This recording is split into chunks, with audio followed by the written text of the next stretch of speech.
Seja muito bem-vindo, seja muito bem-vinda. Hoje a gente vai falar de um assunto aqui no Momento Neurosaúde interessantíssimo.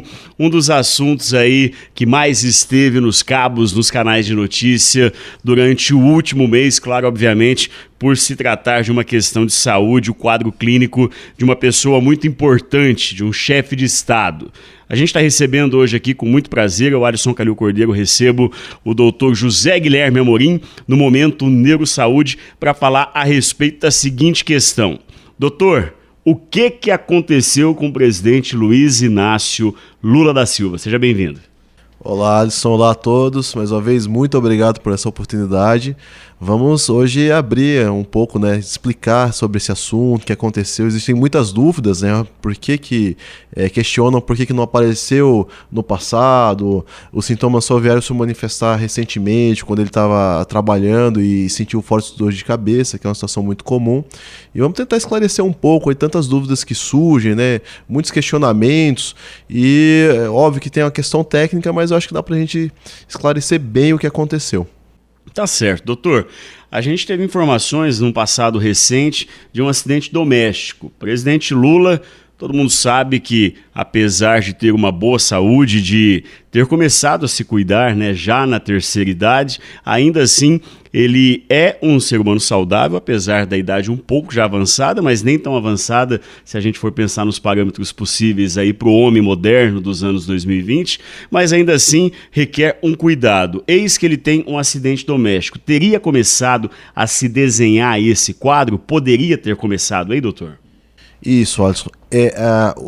Só para a gente começar a classificar a doença que ele teve, que levou à cirurgia, é chamado de hematoma subdural crônico.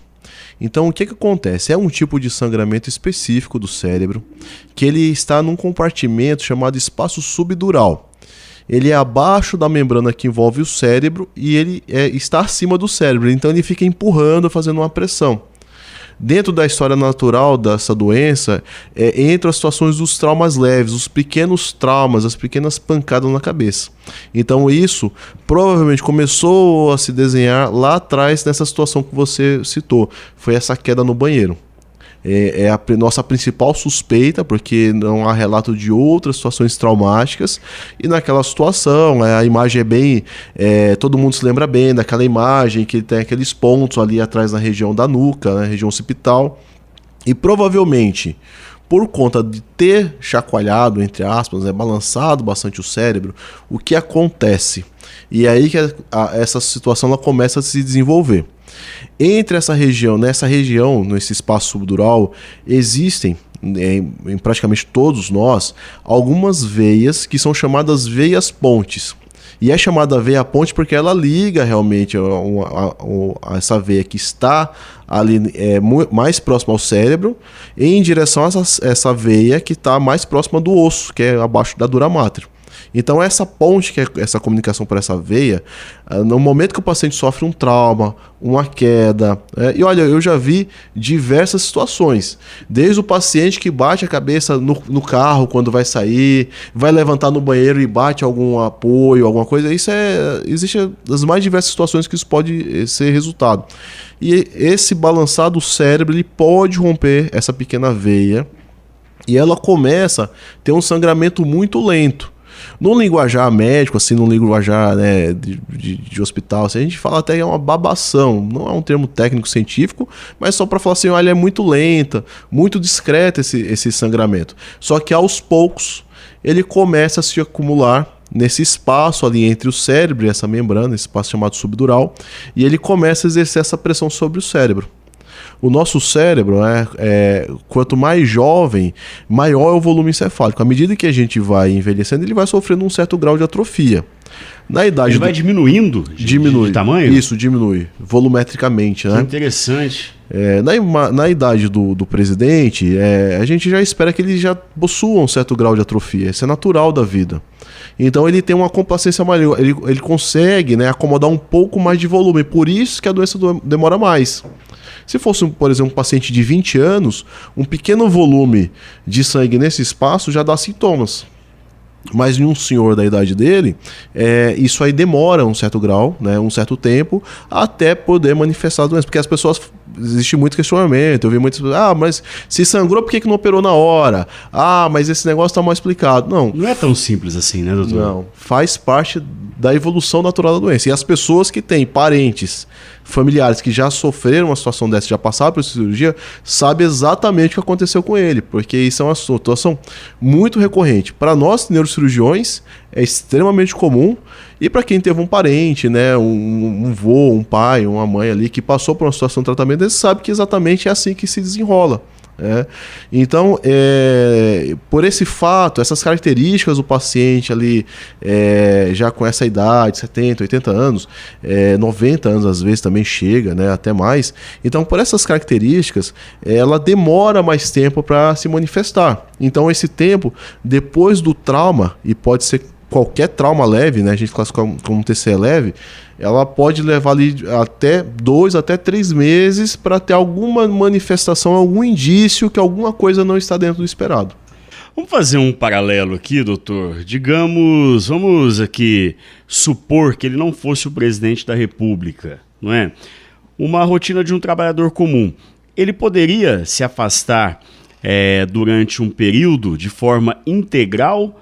Ou o senhor acha que, de repente, essa decisão dele de despachar e continuar sendo o presidente da República diretamente do hospital, não passando o bastão para o vice, ela pode ser absorvida dentro de um quadro clínico desse? Ele teria a possibilidade do quadro clínico que colocasse ele para tomar as decisões aí de forma tranquila ou não? O que o senhor acha a respeito disso?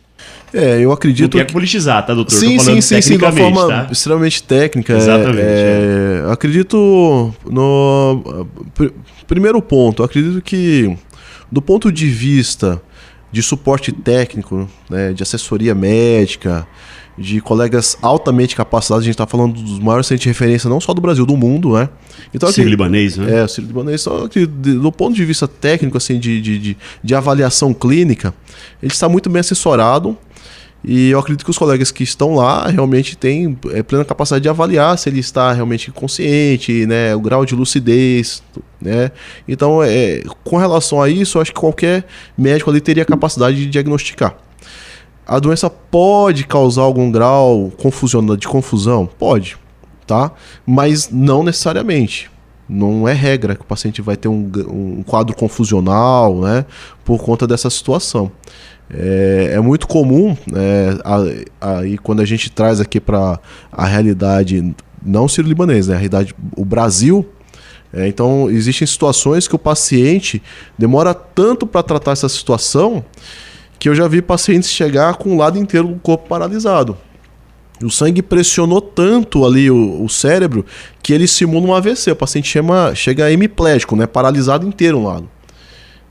E qualquer pessoa que olhe, né, que não seja necessariamente um técnico, às vezes os colegas médicos também, né, às vezes confunde, né, porque simula muito. Aí fala, teve um AVC, né? No linguajar ele fala, AVCzou, então tem um AVC. E você vai fazer a tomografia e às vezes o paciente está com um quadro de hematoma subdural crônico, a doença que o presidente teve. Imagina o tempo que não fica babando ali para poder pressionar e chegar a uma situação dessa. Às vezes ele não teve nem a dor de cabeça, já teve aquela paralisia. Isso, já foi paralisando, foi ficando parético, ali, hemiparético. Então, assim, essa situação é uma situação realmente extremamente comum e a manifestação ela é muito variável. Então, assim, o paciente pode ter desde um quadro, assim, uma paralisia. O paciente, às vezes, pode começar a falar enrolado. Parece um AVC que pega a área da fala. O paciente começa a ter dificuldade para expressar a fala, né? Então, isso pode ser uma manifestação também. As dores de cabeça, que foi o que ele teve. E situações de quadro confusionais, eles são mais comuns quando o paciente tem um tipo de hematoma subdural muito específico. Quando ele tem um sangramento dos dois lados aqui na região da frente. Ele comprime o cérebro nessa região da fronte, que a gente chama bifrontal, e isso é mais comum se manifestar com um quadro confusional, que, pelo que foi mostrado na TV, eu não tenho como falar isso com certeza, tudo sugere que ele teve só um unilateral, foi de um lado só, né? Se não me engano, do lado esquerdo, se eu não me engano. Exatamente, teve uma caminhada que ele foi dar nas dependências do hospital, Isso. na companhia de um médico. Pelo que a gente percebe pelas imagens ali, parece que há algum curativo desse lado aqui, né, Isso. doutor? E só de um lado, né? Só de um lado. Então, assim, eu acredito que isso não comprometeu as faculdades mentais, né, o grau de lucidez, a consciência dele. Tá certo. Você, amigo que está nos acompanhando na internet, você, amigo do Dial, eu sou Alisson Calil Cordeiro, esse é o Momento Neurosaúde. Hoje a gente tratando de atualidades aqui, falando da questão do presidente Lula, né, que tomou as principais manchetes aí dos jornais de todo mundo. Depois da queda, ele teve um quadro aí de queixa de dor de cabeça, depois aquela situação que acabou levando novamente até o Sírio-Libanês. Especula-se para breve, não é? A gente está aqui hoje aos 19 dias do mês de dezembro, especula-se para breve a volta dele a Brasília, possivelmente já dentro da próxima semana, tá? Isso a gente aguarda, claro, oficialmente o que vai trazer, quais as informações que constarão nos próximos boletins médicos, tá?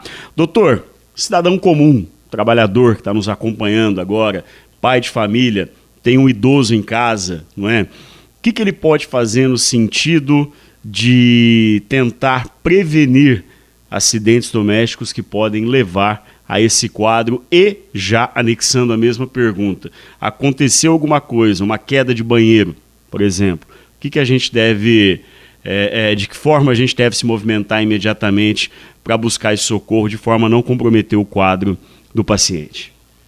Essa é uma questão muito importante, né? Então, eu acredito que no momento que ele sofreu, o presidente sofreu o acidente lá alguns meses atrás, com certeza ele foi tomografado. Sim. E muitas vezes nessa primeira tomografia já pode aparecer um indício de alguma linha discreta que pode ter acontecido um pequeno sangramento. Não necessariamente cirúrgico naquele momento, né? Porque às vezes pelo volume não precisa realmente operar, mas que já ligam a luz de alerta. Olha, esse exame precisa ser repetido. O intervalo de tempo aí varia muito do que você vê no início ou da história particular do paciente, se usa medicação que afina o sangue, né? Que são os antiagregantes, tipo AS, Marevan. Sim. Então, se o paciente faz uso dessas medicações, é mais importante ter um acompanhamento. AS, Marevan, então essas medicações elas afinam o sangue e elas podem possibilitar que essa doença surja, tá? Outras situações que são muito importantes, que são situações de alerta, dores de cabeça que não melhoram, quadros de náuseas ou vômitos também que não melhoram, situações que a gente já falou, o paciente começar a perder a força com o tempo, né? É muito sério isso, né, doutor? Principalmente pela cultura de automedicação que o brasileiro tem, né? Começou com uma dor de cabeça, vai tentar solucionar. Tenta. Quando você vê, está 7 dias tomando comprimido, né? Isso, então é muito importante. Então, o paciente ali, né, passou dos 50 anos, já tem um risco, já existe um risco. Eu já operei paciente de 50 anos, até 40 anos já operei dessa situação. Então, assim, em qualquer pessoa é possível existir um hematoma subdural crônico. Óbvio que quanto maior a idade, o risco aumenta. Tá? Então, é muito importante. Outra situação muito importante: o paciente bateu a cabeça, perdeu a consciência. E isso é um sinal de alarme, né, para um neurocirurgião. Isso é um aviso que foi um machucado importante, que ele chegou a desligar o cérebro, a gente chama de concussão. Então, isso é um sinal de muito alerta que dali um tempo ele vai ter que repetir aquele exame. Tá? Então, teve uma situação traumática em casa, igual eu falei, olha, vai sair do carro, às vezes bate a cabeça de leve, né? Mas do jeito que balança o cérebro, né? Do jeito que balança a cabeça ali, o que acontece? O nosso crânio, ele é realmente uma caixa, assim, né? De proteção para o cérebro e realmente protege os traumas, os impactos, eles ficam ali, a energia. Só que o nosso cérebro, tecnicamente, ele está ali solto dentro do crânio. E ele balança. E nesse movimento ele pode ter um rompimento de uma pequena veia dessa. Então, assim, essas situações traumáticas, o paciente idoso, né, o paciente de 50 anos, uma situação ali que ele realmente sinta que foi uma energia um pouco maior ou fique, né, preocupado, precisa de um acompanhamento. Tomografia às vezes no dia, tomografia em torno de 45 dias, 2 meses ali. Repete o mesmo exame para ver o tipo de evolução. Repete o mesmo exame. E às vezes, se aparecer o hematoma subdural crônico no início, não necessariamente ele vai ter que ser operado ali 2 meses. Às vezes a gente repete o exame e ele sumiu. O próprio corpo reabsorve. É certo, interessante isso, né? Doutor, muito bacana recebê-lo aqui mais uma vez no nosso Momento Neurosaúde. Quero convidar você que acompanha os conteúdos aí pelo Facebook, também pelo YouTube. A gente também está em pílulas no intervalo comercial da Líder. Você vai lá acompanhando o break. Você pode reparar que o break da Graúna FM ele é muito informativo também, né? Não são apenas ofertas comerciais, promocionais. Ali você tem acesso a muita informação também, né? Tem o Momento Neurosaúde, tem o Momento Bela Terra, que fala de vida saudável, tem alguns momentos especiais que falam dos pets que a gente tanto gosta, não é? Vida saudável, não é? Beleza também, são muitos conteúdos que estão sempre à sua disposição, conteúdos automotivos também, que a gente é tão apaixonado, né? Então fique ligado aí nos intervalos da Líder, que dentre todos esses conteúdos, o Neurosaúde sempre está figurando e estrelando em pílulas por ali, pelo dial também. Doutor, gostaria de deixar o tempo à sua disposição para você poder fazer aí a sua última fala. Inclusive, vamos aproveitar, né, doutor, para já poder cumprimentar a audiência, os seus pacientes pelo ano de 2024, que foi muito bacana, muito legal. Fiquei muito feliz em ter firmado essa parceria com você dentro desse ano de 2024 e ter tido a possibilidade de ser emissor dessa informação que está chegando a tanta gente, que está andando tão bem na internet e também no dial, obviamente tudo baseado nesse seu conhecimento, nessa sua vontade em dividir isso com a nossa audiência. Fico muito feliz, Alisson. Eu que agradeço a oportunidade de vir aqui compartilhar um pouco. A gente, na rotina do médico, a gente fica muito dentro do hospital, centro cirúrgico, consultório.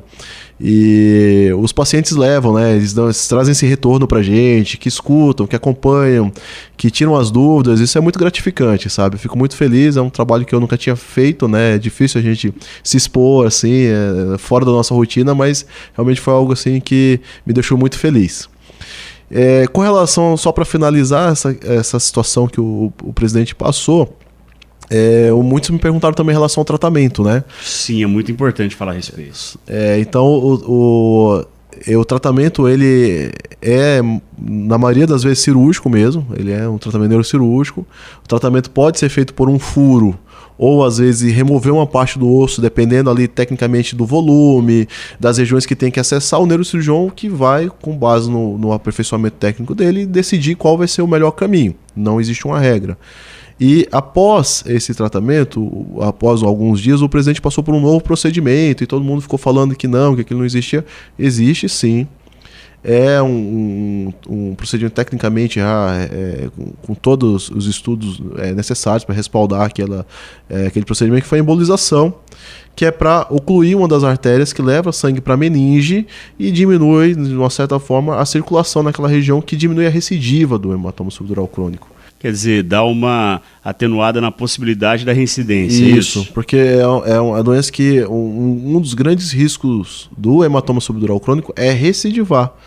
Então, eles já fizeram isso pensando, né, em diminuir esse risco, e isso pode ser feito, realmente foi feito, muito bem executado, não teve nenhuma intercorrência, mas questionaram muito, né, mas aquilo, pessoal, realmente existe, é um procedimento aceito na neurocirurgia, e não tem, assim, para o neurocirurgião realmente não teve nada assim de novo, realmente tudo está dentro do contexto, só para esclarecer as muitas dúvidas que surgiram, perguntas, isso existe, isso é fato, é assim mesmo. O que deixa a gente um pouco triste, né, que nem todos os questionamentos que surgiram são dúvidas, né, infelizmente por esse ambiente polarizado, essa situação política muito acirrada, a gente assistiu cada episódio lamentável em rede social, né? Da mesma forma que a gente acompanhou isso durante a facada do ex-presidente Bolsonaro, né? Muita gente desejando a morte de um ser humano. A gente, infelizmente, pôde acompanhar novamente esse tipo de posicionamento, principalmente dentro das redes sociais. Lamentável, né?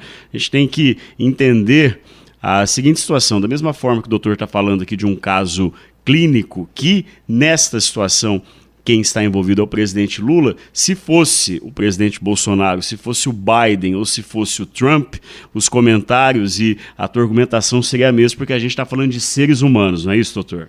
Com certeza, lamentável, é o presidente, é um chefe de Estado, mas antes de tudo ele é um ser humano, é um pai de família, é um esposo, marido, então temos que respeitar a situação que a família está passando, a situação que ele passou, que não é fácil, para um homem assim ativo, empenhado como ele, então assim, eu acho que o respeito ele vem em primeiro lugar. Sem dúvida nenhuma. Doutor, muito obrigado. 2025, se Deus quiser, a gente vai ter outras oportunidades para falarmos ainda a respeito de outras questões importantes aí no meio da neurosaúde. Muito obrigado pela parceria, a gente é muito feliz em tê-lo aqui, viu? Eu que agradeço mais uma vez, Alisson, e um grande abraço a todos os pacientes e ouvintes nossos aqui da rádio. Um grande abraço a todos. Feliz 2025 aí.